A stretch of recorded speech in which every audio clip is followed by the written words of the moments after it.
sua mensagem divina. E nós, em especial nessa noite, falando de Jesus, nós vamos lembrar muito a mensagem do Divino Mestre, quando ele deixou para nós nascer perfeitos, como o vosso Pai Celestial é perfeito. Nós vamos falar em especial de um item que se intitula O Homem de Bem. Pois bem, quando nós estávamos pesquisando, começando a montar o trabalho, o raciocínio para a gente trazer aqui nesta noite, a gente depara-se com o Evangelho segundo o Espiritismo, no seu capítulo 17. O capítulo 17 do Evangelho, dentre 28 capítulos, os Espíritos selecionaram um capítulo todo para essa mensagem grandiosa de Jesus, os seres perfeitos. E lá então, o título do capítulo foi exatamente Sede Perfeitos. E nesse capítulo, os Espíritos subdividiram em 11 itens. 11 itens. Dos quais, um deles, o item 3, Allan Kardec vai falar para nós sobre o homem de bem. Então, se a gente pegar os outros itens, lá eles citaram a parábola do semeador, os bons espíritas, o dever. Mas o item 3, Allan Kardec é que vai falar para nós sobre o homem de bem. E a gente foi lá em oportunidade, por razões várias, sentar numa sala de aula com um extraordinário senso de justiça. Ao menor ato, a menor atitude de injustiça, eles se sensibilizam. Bom, então nós começamos a pensar. É exatamente por isso que esse senso de justiça vem inato no homem, é que hoje nós vemos homens doutos, extremamente estudados, às vezes em faculdades, até no exterior, as universidades maiores do mundo, cometendo atos impensados, ou em desequilíbrio álcool, sexualidade, internet, drogas e tantas coisas mais, enquanto nós vemos um camponês, uma pessoa extremamente simples, um extraordinário cidadão de caráter, de dignidade, pai de família, responsável. Extraordinário. Então, agora eu comecei a entender melhor por que os Espíritos vão dizer assim: o homem de bem é aquele que cumpre a lei de justiça, de amor e de caridade em sua maior pureza. Então, esse senso de justiça ele vem no nosso coração para que a gente possa desenvolvê-lo no nosso dia a dia. Mas se a gente abre mais o leque do raciocínio, já avançamos mais. Quando os Espíritos dizendo, o homem que cumpre a lei de justiça, de amor e de caridade em sua maior pureza. Mas amor e caridade, central no nosso raciocínio, a grande mensagem de Deus, trazida por Jesus. Lei de justiça, de amor e de caridade. Então, amor e caridade. Como abrir isso para a gente entender mais? Aí fomos ao livro dos Espíritos de novo, questão 886. Allan Kardec vai perguntar aos Espíritos do Senhor assim: qual o sentido da verdadeira caridade como a entendia Jesus? Os Espíritos do Senhor, os instrutores da humanidade, vão dizer assim: benevolência, indulgência, perdão. Ou se nós quisermos ampliar mais, se precisamos ampliar, benevolência para com todos, indulgências para com as faltas alheias ou imperfeições alheias, perdão das ofensas. Bom, a gente começa a focar mais. Benevolência. O desafio de ser bom hoje. Como podemos exercitar a bondade? A bondade. Se hoje, naquela mensagem de Jesus anterior, 2 mil anos atrás, quando Jesus já dizia assim: haverá um tempo em que a iniquidade será tão grande que a caridade se resfriará. E a gente fica pensando assim: hoje nós precisamos ser mais do que nunca autênticos, cristãos autênticos, em especial espíritas autênticos, porque tantas coisas nos tentam levar para caminhos equivocados. Nós às vezes ficamos até constrangidos, Você passa na sarjeta, bota o irmão ali caído e fica constrangido de parar para ajudar. Tem alguém me olhando, fica às vezes constrangido. Não podemos deixar que essas situações equivocadas, os preconceitos vários, nos inibam a bondade. É um desafio ser realmente bom. Mas a gente avançou um pouquinho mais.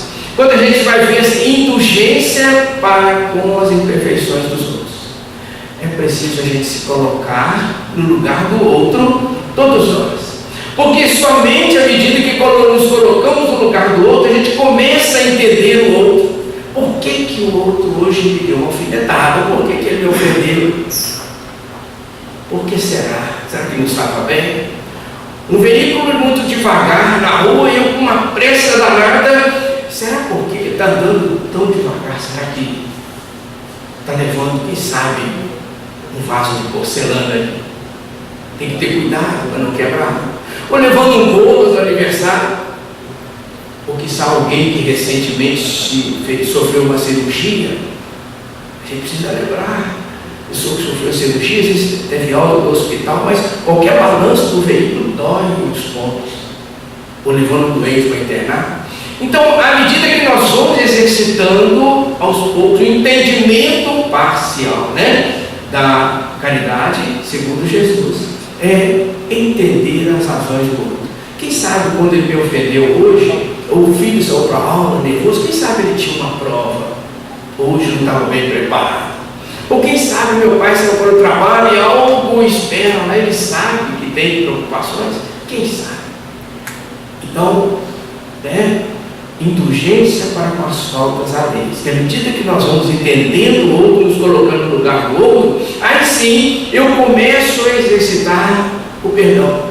Eu preciso perdoar. Porque o perdão, hoje até a ciência, não foi só a mensagem de Jesus, os maiores exemplos que o Mestre nos deixou. Não foi só Jesus.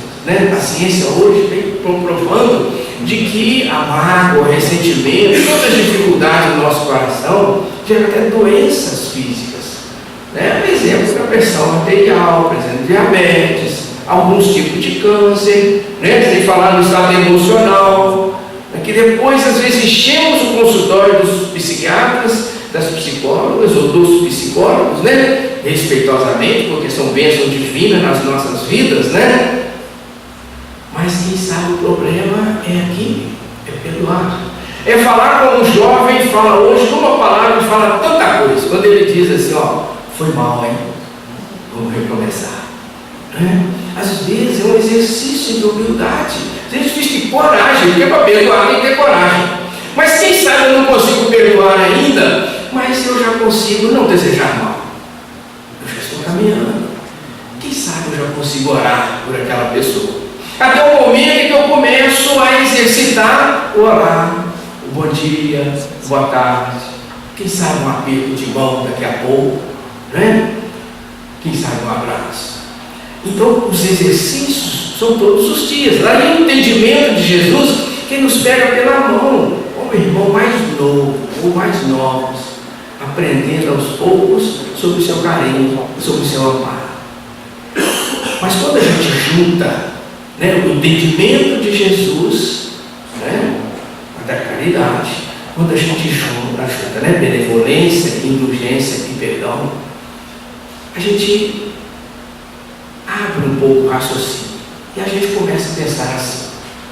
Então foi por isso que tantas situações ocorreram na vida do Divino Mestre aqui conosco. E uma situação que o Divaldo conta aqui me sensibiliza muito, é aquela situação em que o Simão, os apóstolos, após o retorno de Jesus à paz espiritual, criaram a casa do caminho. Todos nós sabemos, lá em Jerusalém, aquela casa que recolhia os doentes, os leprosos, os sofridos, aflitos e tudo mais. Mas conta a mensagem que num belo dia, à tarde, estava o Simão ali reunido com as senhoras da sociedade. Umas senhoras que ajudavam a manter a casa do caminho, para que ela pudesse atender aqueles irmãos. E de repente, naquela reunião com aquelas senhoras, Adentra na sala, em desabalada corrida, uma senhora, cabelo desgrenhados, trajes menores, rasgados. E a lei existia na época, é que se a pessoa perseguida invadisse uma casa, os perseguidores não podiam entrar atrás. Eles podiam ficar lá fora esperando, mas não podiam entrar. Então aquela pessoa ficava lá dentro, até determinado momento, protegida. Então vai dizer a mensagem, segundo Divaldo, que aquela senhora entra. E o Simão ficou sem saber o que fazia, afinal ele estava em reunião com as madames da sociedade que o ajudavam a manter a casa no caminho. E ele, na dúvida, ele entrou para dentro de casa. Nenhuma nem outra. Foi lá para dentro meditar um pouquinho. Quando ele começa a meditar, a orar, aparece Jesus do seu lado. Que foi, Simão? Porque Jesus é assim, né? Pergunta, ele sabe tudo. Mas ele pergunta, porque à medida que ele pergunta, ele aciona o nosso raciocínio, porque a fé tem que ser raciocinada. O coração tem que agir com raciocínio, com equilíbrio. E Jesus pergunta, que foi, Simão? E ele vai dizer, Senhor, o senhor sabe, né? Aquela mulher lá na sala, o que eu faço? E Jesus não respondeu nada. Jesus saiu dali e foi em direção à sala. E ele falou, onde vai, Senhor? E foi atrás. E Jesus vai dizer para ele assim, vou atender aquela irmã necessitada. O Simão saiu dali, levantou e foi atender a pessoa. Jesus se diluiu, se desmaterializou. Você lembra? Voltou ao seu reinado de luz, a dimensão da luz. Mas o Simão foi, abraçou aquela irmã, já não era mais aquela mulher, né? Aquela irmã, e foi, levou-a para dentro de casa. Naturalmente fez aquele diálogo fraterno, né? Conversou com ela e tudo mais. Quando ele voltou, a metade das madames, daquela senhora, já tinha ido embora. Não voltaram mais na casa do caminho. Vai dizer a grande mensagem que só a metade, ou aquelas mulheres que ali ficaram, permaneceram, continuaram frequentando a casa do caminho, a manter a casa do caminho. Mas, apesar de todas aquelas não terem retornado, nunca faltou um tostão para o necessário na casa do caminho, atender os necessitados. Porque às vezes a gente acha, se não fizer isso, vai faltar. Se eu não fizer aquilo, vai faltar. Não é? A gente esquece que a casa é de Jesus. O trabalho de Jesus. O trabalho dos Espíritos. E eles preveem e provêm tudo. Mas algo mais belo estava para ocorrer na mensagem. Porque conta a mensagem aquela passagem do Evangelho de Jesus extraordinário do óbolo da viúva. Não sei se vocês se lembram. Jesus assentado na frente do gasofilácio, que era um cofrão grande, alto assim, com uma fenda em cima, onde as pessoas colocavam ali muito dinheiro.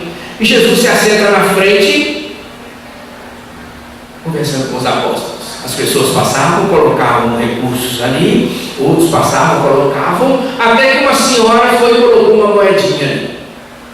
E Jesus vai dizer para eles assim, em verdade vos digo, aquela pobre viúva colocou muito mais que todos os outros, porque ela colocou o que lhe fazia falta, ela colocou tudo o que ela tinha, os demais colocaram o que lhes sobejava, então ela colocou mais do que todos os outros. Mas saíram do templo, e as pessoas foram saindo do templo, estava terminando as atividades. Quando eles foram saindo do templo, eles deparam com uma senhora que estava entrando. Mas todo mundo está saindo, ela está entrando, e ela estava com um cântaro no ombro. E aí eles pararam, começaram a olhar aquela senhora que estava entrando no centro do templo. Ela entrou, chegou lá no fundo do templo, chamado lugar sagrado. E ali ela colocou o cântaro com muito cuidado no chão, molhou os panos e começou a limpar. Olhava e limpava, olhava e limpava o piso. Jesus vai chamar os apóstolos e vai dizer assim, em verdade eu vos digo, aquela ali, aquela mulher, doou mais do que todos os outros, porque ela não tinha ou não tem o que doar, ela doou a si mesma, doou os braços, doou as energias em favor dos outros. Extraordinário. Então é assim que Jesus entende a caridade: benevolência, indulgência, perdão. É a doação, é a entrega, de forma que nós às vezes descuidamos. A gente não tem muita coisa para doar, ou nada para doar, tem nós mesmos. É o que Jesus falou: doa-te a ti mesmo. É preciso a gente refletir, a gente analisar. A grande mensagem da doutrina espírita, que é o Evangelho redivivo de Jesus, que vem trazer para nós detalhadamente, à luz do raciocínio, da lógica e da razão, alguns quesitos, apenas alguns quesitos, sobre o homem de bem. Então a gente imagina, a gente está falando alguns quesitos, imagina que não tem lá no capítulo 17 do Evangelho segundo o Espiritismo. Mas a gente precisa continuar. Quanto vai dizer para nós Allan Kardec? O homem de bem deposita a fé em Deus, na sua bondade, na sua justiça e na sua sabedoria. Sua bondade, sua justiça e sua sabedoria. E mais, sabe que sem a sua permissão, ou seja, sem a permissão de Deus, nada acontece. Ele submete à vontade em todas as coisas. O homem de bem, então, ele acredita na bondade, sabedoria divina, e sabe que sem a permissão divina nada acontece. Nada acontece. Mas tanta turbulência em todas as direções do mundo que nós analisamos, enquanto Deus permitir. Porque Ele tem um controle central de tudo. Existem infinitos trabalhadores do Pai, por Ele, que administram os mundos, não o mundo, não, os mundos. Não é o planeta Terra, não, são os mundos administram em nome do Pai e sob a orientação dele. E é exatamente por essa razão, ou um dos viés do raciocínio, que nós somos oriundos dos Espíritos da questão 660. Quando Allan Kardec pergunta aos Espíritos do Senhor sobre a prece, afinal nós estamos falando que nada acontece sem a permissão divina. Tudo está no controle divino. E a prece, então? E Allan Kardec vai perguntar, se a prece agrada a Deus. Os instrutores da humanidade vão dizer assim: a prece agrada a Deus quando ela vem do fundo do coração. Quando ela vem do coração, não importa o número de palavras, as atitudes, a forma do corpo físico. Afinal, o corpo é matéria, é transitório, é uma veste. Então, não importa o número de palavras ou a posição do corpo, o que importa é que venha do coração. E os Espíritos ainda aprofundaram mais, porque disseram assim, através da prece, Deus lhes dá força para vencer as tentações do mal e lhes envia bons Espíritos para os assistir. Então a prece é fundamental, não podemos deixar de fazer. Parar, meditar e deixar que o coração fale, porque o coração fala. Mas na questão 666, Allan Kardec ampliou o raciocínio, porque ele falou assim: vamos colocar um então aqui por minha conta, com permissão divina e de vocês, Então nós podemos orar aos Espíritos. A pergunta dele, aí os instrutores vão dizer assim: podeis orar aos Espíritos, a qualquer entidade superior, mas nada acontece sem a permissão divina. Ou seja, eles recolhem aquela prece, levam ao Pai numa velocidade muito maior que a velocidade da luz, porque cai no fluido cósmico universal, segundo Allan Kardec, que nos orienta até no livro dos médios, cai no fluido cósmico universal, chega no seu destino e retorna. É muito rápido. O que a gente tem é que orar e se colocar em condição de boa receptividade, e entender que o Pai vai nos dar com certeza aquilo que nós estamos pedindo. Pode não ser agora, pode ser daqui a algum tempo, mas agora Ele vai nos dar aquilo que nós precisamos para evoluir. Então a gente precisa estar atento e ter essa confiança. Mas o homem de bem vai dizer ainda Allan Kardec para nós: o homem de bem, ele tem fé no futuro, razão pela qual coloca os bens espirituais acima dos bens temporais. Então o homem de bem tem fé no futuro. Ele coloca por isso os bens espirituais acima dos bens temporais.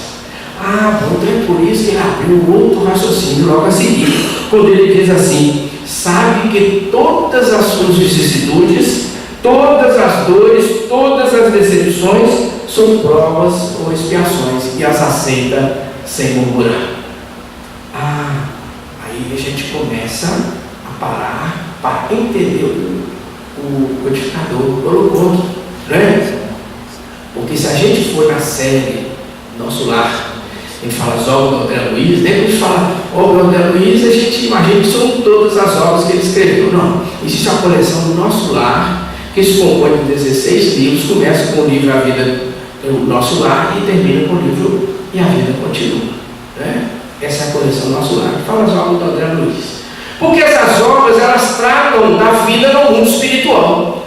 Por ordem divina, André Luiz foi estudar o mundo espiritual para aprender e depois escrever para nós, na psicografia abençoada de Francisco Cândido Xavier. Então, ele escreveu o primeiro livro, Nosso Lar, depois Mensageiros, e aí foi, né? Missionário da Luz, Obreiro da Vida Eterna, um maior, e foi escrevendo, e foi escrevendo, e foi escrevendo. Mas se a gente for na terceira obra, Missionários da Luz, capítulo 10, 12, por aí, nós vamos pegar o capítulo da reencarnação. Lá, o André Luiz vai mostrar para a gente que ele estava lá, né, com Manassés, era o instrutor dele, né? Eles chegaram num edifício, num prédio extraordinário. Quem viu o filme Nosso Lar tem uma ideia melhor, quem não viu precisa ver, né? E se não viu, mesmo que veja o filme, é preciso ler o livro, mais do que ler e estudar, né? O livro, porque é muito belo, muito profundo. Isso é o Nosso Lar, né? Mas nós estamos falando da terceira obra, que é o Missionário da Luz, que é em sequência. Então lá, quando ele chega com o Manassés, instrutor dele, num edifício, num prédio, onde se projetava, era o departamento da reencarnação. E ele chega lá e encontra vários espíritos andando de um lado e para o outro, com um rolo na mão. Ele perguntou ao instrutor espiritual dele: mas por que esses espíritos estão andando de um lado e para o outro com esse rolo na mão? O que é isto? Cada vez perguntava tudo, né? Ainda bem, né? Pergunta tudo. Então, o instrutor falou para ele assim: isso são espíritos que estão conferindo o projeto do corpo físico deles para ver o que eles vão reencarnar-se, para ver se está de acordo com o que eles combinaram com os instrutores espirituais. Ele estava analisando. E casos mais detalhados estão, né, tem lá ainda, que nós não vamos relatar em função do tempo, que a gente precisa ver. Nós só estamos citando isso porque está muito claro de que o nosso corpo físico, ele é carinhosamente, misericordiosamente projetado, planejado. André Luiz vai dizer assim, que lá naquele departamento tem biologistas, embriologistas, projetistas, desenhistas, projetando o nosso corpo. Então, dependendo do desafio existencial de cada um de nós, por isso que somos tão diferentes, até fisicamente, porque os desafios são diferentes. Então, dependendo do desafio de um ou de outro, o corpo físico é projetado dentro da necessidade para vencer aqueles desafios. Bom, então é por isso que Allan Kardec vai dizer assim: o homem de bem tem fé no futuro. Tem fé no futuro.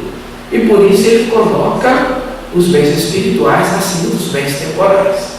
Bom, de imediato ele já sabe que ele recebeu um corpo físico que vai ficar com ele algum tempo, dependendo dos seus desafios existenciais, que pode ser 1 ano, 2 anos, 10, 100 anos, né? E que, completado isso, vai retornar à verdadeira pátria, a pátria espiritual, que lá é a casa dele, que ele está vindo aqui no estágio para a evolução, para crescer mais, né? E se a gente abrir um leque, vamos abrir um leque, um parênteses muito rápido, questão 230 do Livro dos Espíritos. Allan Kardec vai perguntar aos Espíritos do Senhor assim: o Espírito, quando ele está sem o corpo físico, ou na erraticidade, falamos assim, né, quando está no mundo espiritual, assim, ele progride, ele estuda, ele aprende. E os Espíritos do Senhor vão dizer assim, os instrutores: ele estuda, ele aprende, ele progride, mas é o corpo físico que vai colocar em prova tudo que ele aprendeu. Então é por isso que Gabriel está dizendo lá no livro Missionário da Luz. O Espírito sabe que o corpo físico é uma veste transitória. Nós somos um aglomerado de células, que por sua vez são energias. Então essas células se ajuntam por ordem divina, formam o nosso corpo físico. Só forma mesmo, microfone, forma a nossa roupa. Com o tempo vai se descondensar, certamente. E as energias vão voltar à dimensão espiritual, ao fluido cósmico universal, e o espírito continua sua romagem rumo à perfeição, ao homem de bem. Porque se nós vamos ver lá no final desse capítulo, Allan Kardec vai dizer assim, né? O homem de bem, à medida em que ele vai trilhando este caminho, esses quesitos, ele estará no caminho do homem de bem. Olha que extraordinário. Aí é onde ele diz, o homem de bem, né? Ele sabe que as suas vicissitudes, as suas dores, todas as decepções são provas ou expiações, são transitórias. Vai passar, como tudo passa, né? Como Chico, né? Aquela citação maravilhosa de Franciscano Xavier, ao pedir ao Emmanuel que trouxesse a palavra da Mãe Santíssima, porque ele estava sofrendo muito e o benfeitor não trazia. E ele insistiu depois a palavra de Maria de Nazaré. O benfeitor então vai dizer para ele: ela mandou dizer para você ficar bem calmo, porque tudo passa. Vai passar, como tudo passa. Mas é preciso ter essa confiança, essa fé no futuro e saber que os bens espirituais têm que estar acima dos bens temporais, mesmo porque esses últimos são transitórios, né? Mas a gente vai abrir um outro raciocínio, né? Até as 8 horas. Até 8, né? Então, ele vai dizer assim: o homem de bem não alimenta ódio, nem rancor, nem desejo de vingança. O homem de bem não alimenta ódio, nem rancor, nem desejo de vingança. A exemplo de Jesus, perdoa e esquece as ofensas, e só dos benefícios ele lembra. Por saber que é perdoado, ele será conforme houver perdoado. Olha que colocação maravilhosa. O homem de bem não alimenta ódio, nem rancor, nem desejo de vingança. A exemplo de Jesus. Quando fala em exemplo de Jesus, a gente não pode deixar de lembrar, né? Porque a gente sabe o exemplo maior. A lição do mestre, né, é o amar, o exercício do amor, né, e o exercício do perdão, né? Porque naquela noite em que Jesus foi preso, ele foi levado ao Anás. O Anás era sogro do Caifás. E ele foi levado lá para ser entrevistado, para ser entregue, afinal de contas, ele tinha sido preso. Depois o Caifás acabou atendendo Jesus e tudo mais, né? Mas o que nós estamos querendo dizer é que naquele exato momento, perguntou para ele a autoridade: o que você anda dizendo às pessoas, aos judeus e às demais pessoas?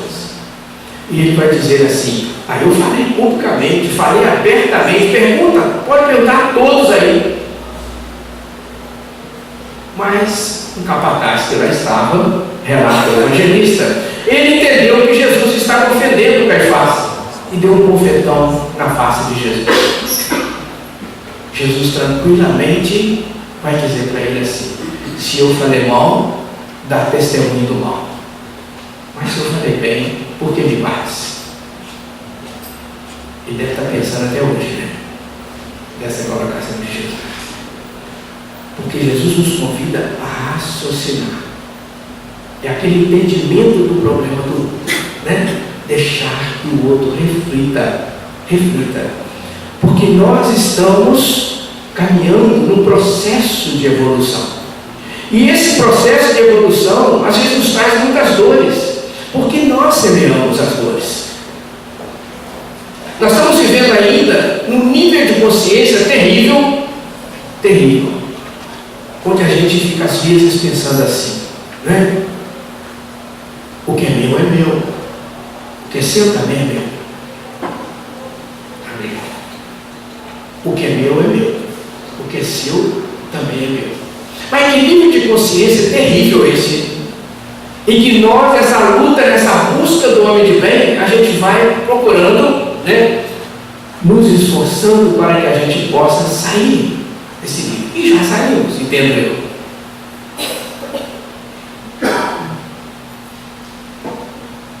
Porque um outro estágio é aquele onde começamos a pensar assim: o que é seu é seu, o que é meu é meu. Já melhoramos bastante, graças a Deus, estamos a caminho, né? Mas o desafio não é isso. O desafio é eu chegar e falar: o que é seu, o que é meu também é seu. É um exercício, é um desafio, é o caminho do homem de bem, onde nós estamos buscando chegar à perfeição moral. Mas aí a gente fica pensando assim: mas quando fala não ter ódio, nem rancor, né, exercer misericórdia, não ter desejo de vingança, a gente fica pensando assim: Jesus, no Sermão da Montanha, aquele momento extraordinário da humanidade, igual ao qual a humanidade jamais viu. Tão belo que a Amélia Rodrigues vai dizer no livro Primícias do Reino, aquele instante do excelso canto.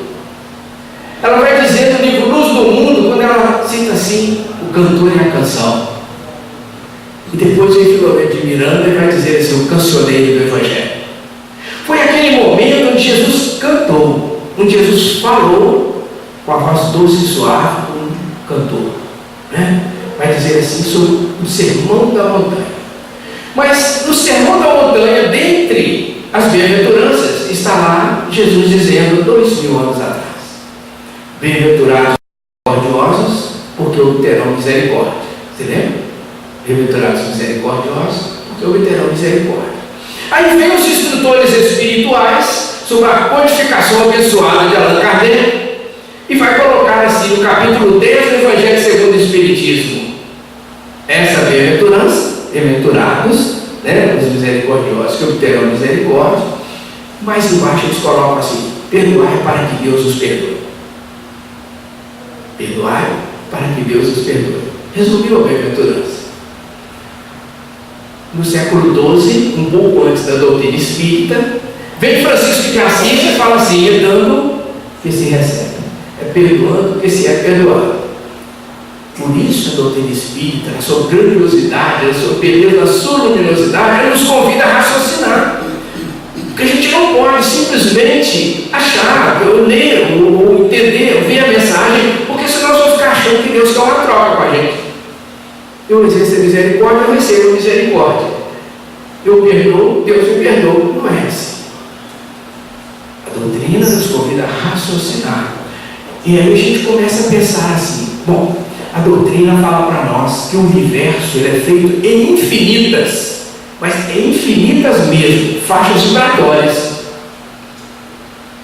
E essas faixas vibratórias, elas se preocupam, elas se fundem, elas se ligam pela lei, por uma das leis que rege os universos, os mundos, a lei de sintonia.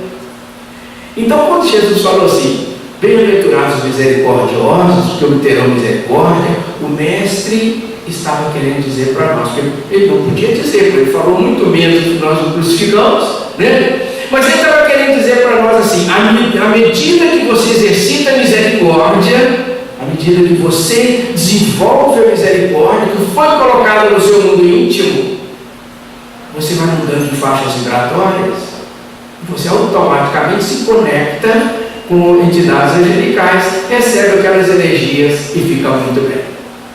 Daí você exerceu a misericórdia, recebe a misericórdia, mas por uma questão de merecimento e de esforço para a busca do homem de bem. Então é por isso que os Espíritos colocaram no capítulo 10: perdoai para que Deus os perdoe. Sim, porque à medida que eu perdoo, eu vou elevando meu padrão vibratório, eu vou elevando meu padrão, sintonizo com a equipe espiritual superior, recebo as energias e fico muito bem. Ao contrário, com a lei de justiça, o que acontece quando eu não exercito o perdão? Eu fico vibrando ódio numa faixa vibratória inferiorizada, absorvo aquelas energias e fico muito mal. A lei é de justiça. Da mesma forma que acontece na faixa superior, acontece na faixa inferior, no sentido contrário.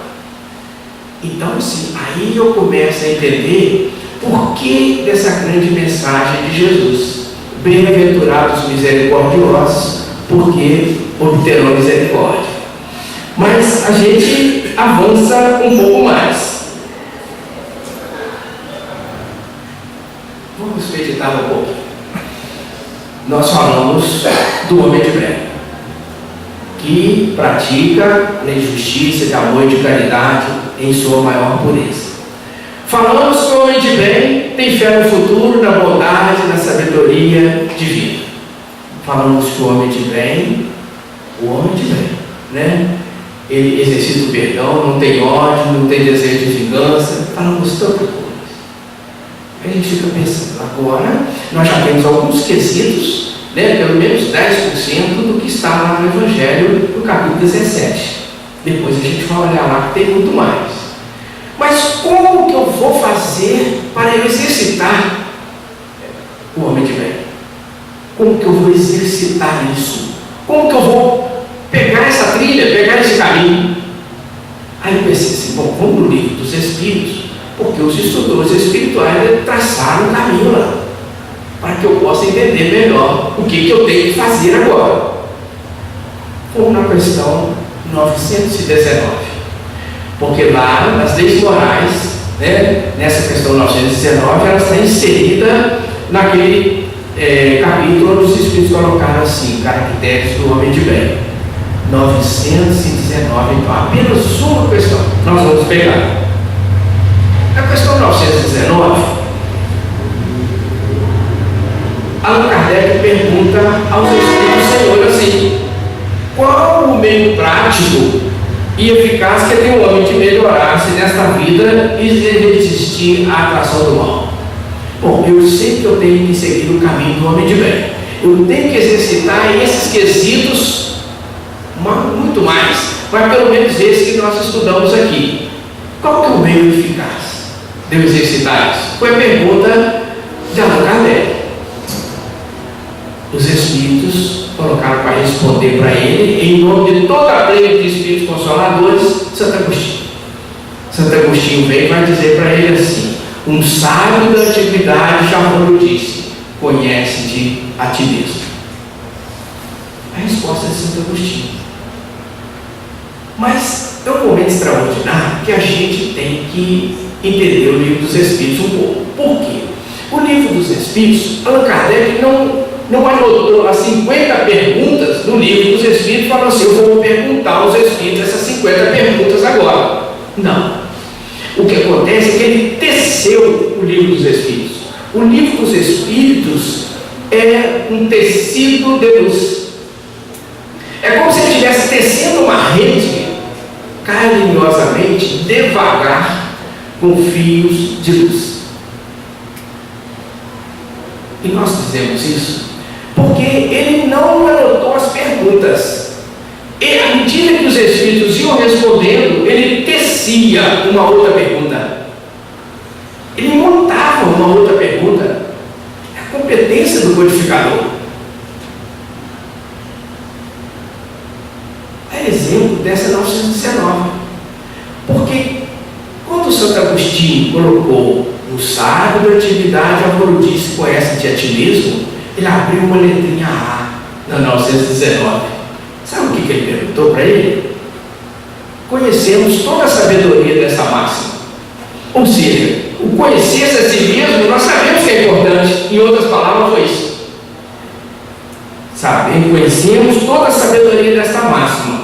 Porém, a dificuldade é precisamente em cada um conhecer-se a si mesmo. Qual o meio de concebê-lo?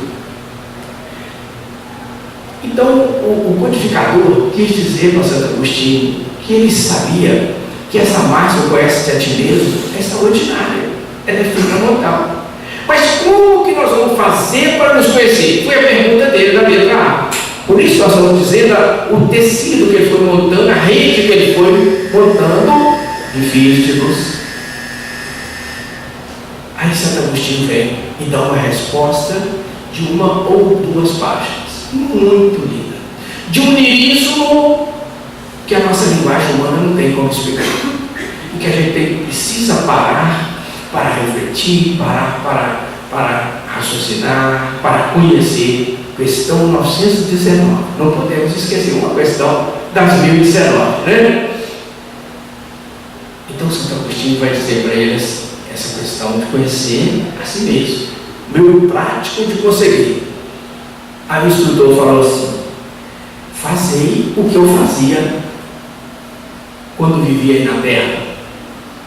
No final do dia, interrogava a minha consciência, passava em revista o que fizera e perguntara a mim mesmo se não faltara algum dever, se ninguém tivera motivo para de mim se queixar. Foi assim que eu consegui a me conhecer. Cheguei a me conhecer e a ver o que em mim precisava de reforma. Foi assim que cheguei a me conhecer e ver o que em mim precisava de reforma. Extraordinária essa resposta de Santo Agostinho. Porque ele nos orienta, ou cita o seu exemplo, de que à noite, todas as noites, ele passava em revista o seu dia. Aí sim ele analisava tudo que ele tinha feito, o que ele tinha que fazer de melhor. E a gente, no nível evolutivo que nós estamos, nós precisamos analisar pelo menos umas 2 vezes por dia. Nós precisamos parar à tarde, por exemplo. Não precisamos parar muito, porque às vezes a vida agitada não nos concede esses momentos. Mas os momentos que a gente tiver, a gente tem que enriquecê-los, de refletir na mensagem de Jesus. Então nós precisamos analisar como que foi a minha manhã, como é que foi o meu relacionamento em casa nessa manhã, e o relacionamento com a minha esposa, ou com o meu marido, ou com meus filhos, ou com o meu irmão. Porque nós estamos vivendo uma época que já não podemos mais. Nós estamos numa transformação, plena transformação de provas e expiações para a regeneração.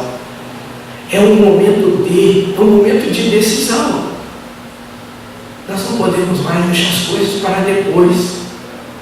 Nós não podemos mais, como aquela menina que nos falava assim: eu tenho 4 anos que eu não converso com meu pai, eu não quero saber. Ou eu tenho 4 anos que eu não converso com a minha filha. Não pode mais ser assim. Aquele irmão tem 18 anos que não conversa com o irmão. Gente, é muito tempo. Famílias que estão brigando na justiça há anos por causa de um pago de terra, de cercar a cerca para um lado ou a cerca para o outro. A gente precisa parar para meditar.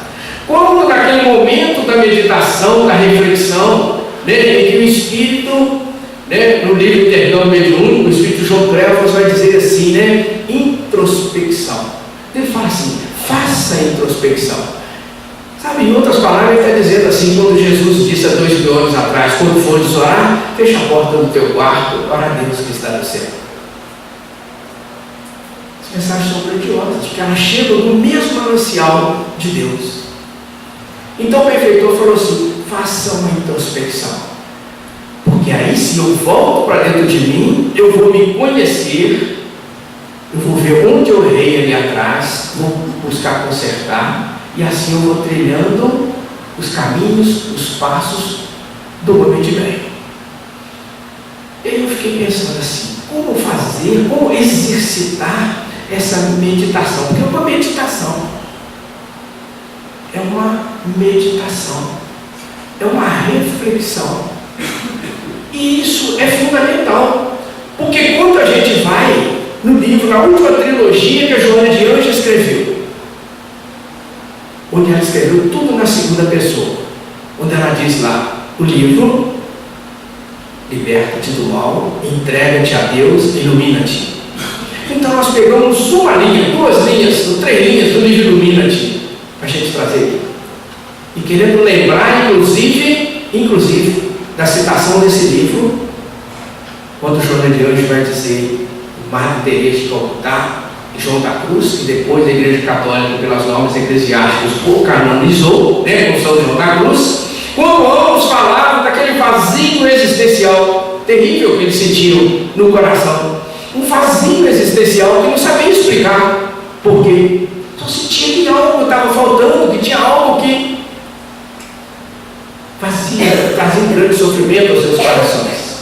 E ambos então foram chegar à conclusão, no momento de meditação, no momento de introspecção, na linguagem do Espírito João Cleófas, né? Ou naquele momento que Jesus falasse: fecha a porta do teu quarto, ora a Deus que está no céu, Madre Teresa e João da Cruz chegaram à conclusão de que aquele vazio existencial que eles sentiam era porque eles detectavam o nível de evolução que eles estavam e visualizavam Jesus. E eles viam quão longe eles estavam da perfeição divina do Cristo, e aí eles sentiam aquele vazio existencial. Mas nem por isso eles desistiram de exercitar as atividades do homem de bem a cada minuto. Então nós fomos lá no livro Illuminati, e a Joana de Ângeles fez uma citação que vale a pena a gente enriquecer nosso coração, quando ela diz assim: esse equilíbrio íntimo, quer dizer, essa busca dessa meditação nos traz um equilíbrio íntimo, e ela vai dizer assim: esse equilíbrio íntimo é a resposta da autoconquista. Então, autoconquista, eu já estou conseguindo dar mais um passo, graças a Deus. Então, esse equilíbrio íntimo que eu vou obtendo é uma resposta da autoconquista, do autodescobrimento. Vou me descobrir.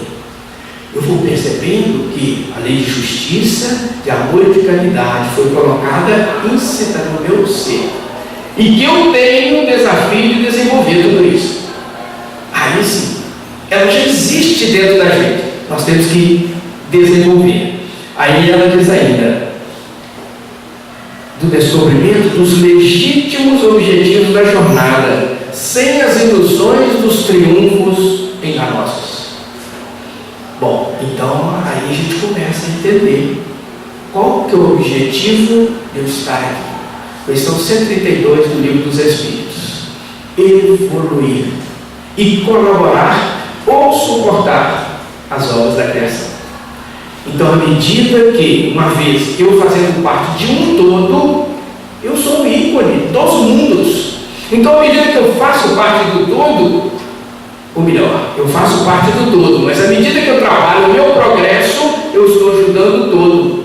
À medida que eu dificulto o meu progresso, eu estou dificultando o todo. Então, eu preciso avançar, colaborar no meu progresso, e aí sim eu estou ajudando o todo. E nessa caminhada para o progresso, eu vou percebendo que o que vale a pena é o que eu posso levar. O resto, as fazendas, os veículos, os prédios, os apartamentos, daqui a pouco eu vou ser convidado a deixar para trás. Não tem outro jeito.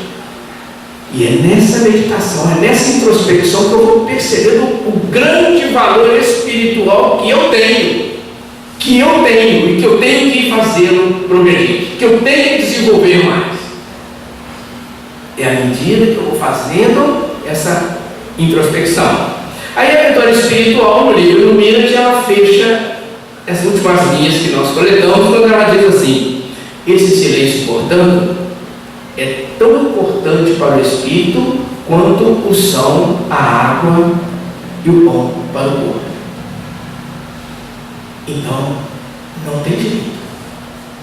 É preciso acalmar, é preciso meditar, voltar para dentro de nós, como Santo Agostinho falou, na questão 919.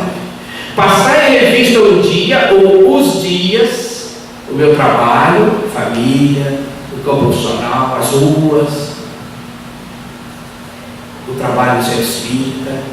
Como que eu posso melhorar? Tem algo que eu possa melhorar? Porque sempre tem, porque nós estamos a caminho, né, da evolução. Então, é importantíssimo esse momento de meditação, de voltar para dentro de nós.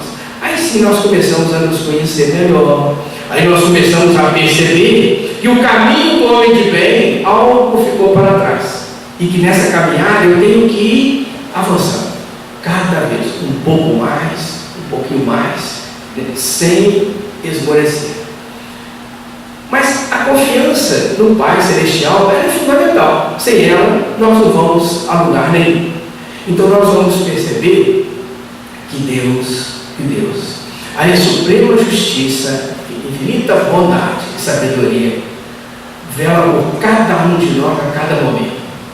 Nossos filhos que podem estar longe, o marido, a esposa, todos os amigos. Tem um Pai que cuida de cada um de nós.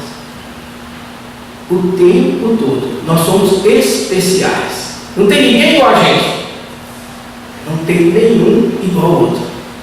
Porque nós somos feitos de matéria especiais, quintessenciadas.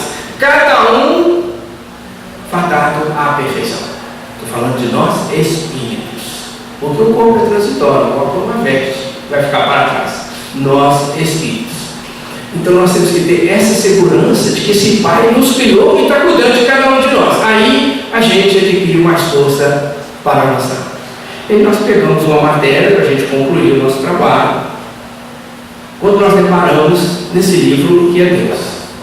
Né? Esse livro é do Eliseu F. da Mota Júnior, e ele fez uma citação do Dr. Cressy Morrison, quando então presidente da Academia de Ciências de Nova York. O Dr. Cressy, quando entrou lá, era cético, e depois ele acreditava em Deus por várias razões. E ele citou ao finalzinho das razões dele, por que passou a acreditar em Deus. Ele vai dizer assim, vamos ler apenas 2 ou 3 linhas em função do tempo. Quando ele diz assim: creio em Deus por fim, proclama o Dr. Cressy, pela imaginação, porque só através da imaginação é que o homem pode conceber Deus. Como dizia o salmista Davi, no canto 19, versículo 1 dos Salmos: canta os céus a glória de Deus, e o firmamento proclama a obra das suas mãos. É evidente. Numa noite tranquila, diz ele, de céu transparente e estrelado, quem desejar entender Deus, faça uma viagem solitária por uma via erma, olhando a grandeza da escumilha celeste. E dirá entusiasmado: Senhor, eu vejo milhões de astros que brilham. E cometerá o seu primeiro engano, porque somente se enxerga a olho nu 5.000 estrelas, ou melhor, 2.500, porque as outras 2.500 estarão do outro lado do planeta, onde será dia.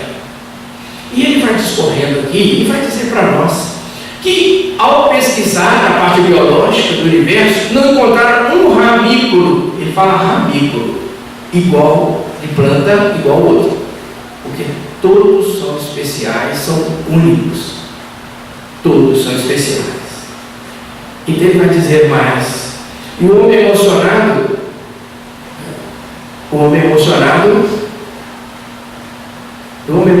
irá ao Observatório de Rádio Astronomia da Alemanha e saberá que a nossa Via Láctea tem mais de 100 bilhões de estrelas.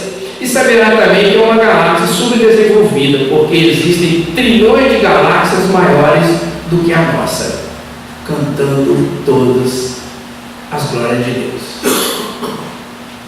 E é esse Pai de misericórdia, esse Deus de bondade, de sabedoria, de justiça, que nós oramos nesse momento. As bênçãos para todos nós aqui reunidos, para o nosso Brasil, para o Cruzeiro, para o nosso mundo inteiro, para que nós tenhamos a determinação nessa busca do homem de bem. A gente está irradiando amor, mas muito amor, irradiando do coração de forma que um outro daqui, outro mais de lá, estão somando as irradiações do amor e abraçando o mundo inteiro. Porque não há força que resista à irradiação do amor. À medida que nós começarmos a irradiar todos amor e mais amor, nós vamos mudar o mundo. Faremos então uma sociedade mais perfeita, mais feliz, mais fraterna. Que Deus nos abençoe, nos dê muita paz. Muito obrigado.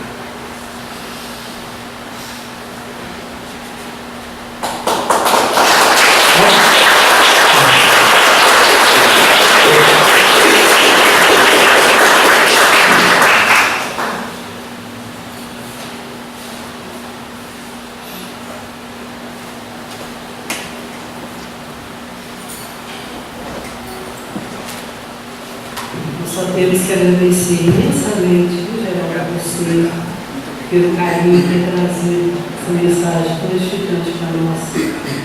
Enriqueceu a nossa semana de palestras e que numa próxima oportunidade você possa estar aqui conosco. Para quem não sabe, Geraldo é de Juiz de Fora.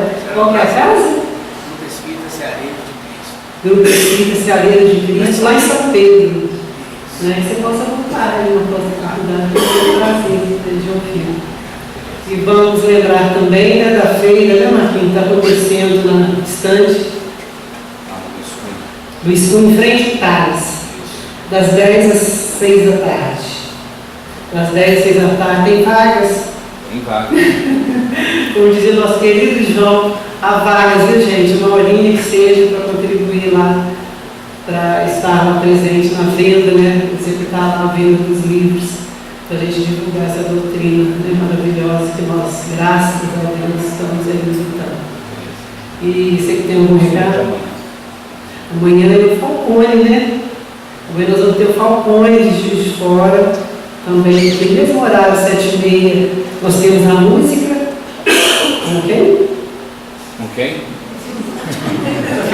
Quem será? Se eu enxergar, eu até leio. Vamos tentar, não. O braço é comprido, mas já não dá mais. Vamos ter a música, né? 7h30 é sempre bom, né? Não importa quem seja. Sempre vem, né, calentar os nossos corações. Lógico. E a música é sempre bem-vinda, né? E vai ter o Falcone a partir das 8 horas e às 19h30 a música. E nós vamos pedir o Carlos para fazer a prece final para nós, tá? E agradecemos a todos os presentes por estarem aqui orientando a nossa noite. Possamos voltar, né, todos os dias para a gente contribuir, né, com esse evento maravilhoso. Boa noite a todos.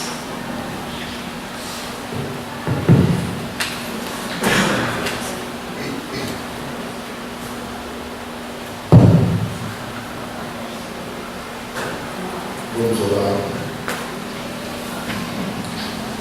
Agradecer a Deus esse Pai de amor, de bondade, esse Pai de infinita justiça, que com tanto amor aqui nos trouxe nessa noite, para que pudéssemos receber as suas bênçãos e estar unidos na mesma vibração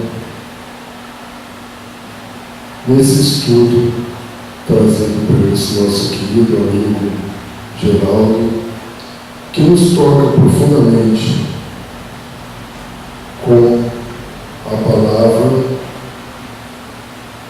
que nos faz refletir sobre quem somos, sobre o que queremos e principalmente o que o Pai espera de nós. Que Jesus possa nos abençoar e que a sua paz possa nos tocar a todos os momentos, que possamos, a partir da paz individual promovida por cada um de nós, melhorar o nosso ambiente, a nossa cidade, o nosso Brasil, que passa por um momento de turbulência, muitas das vezes promovida por nós mesmos.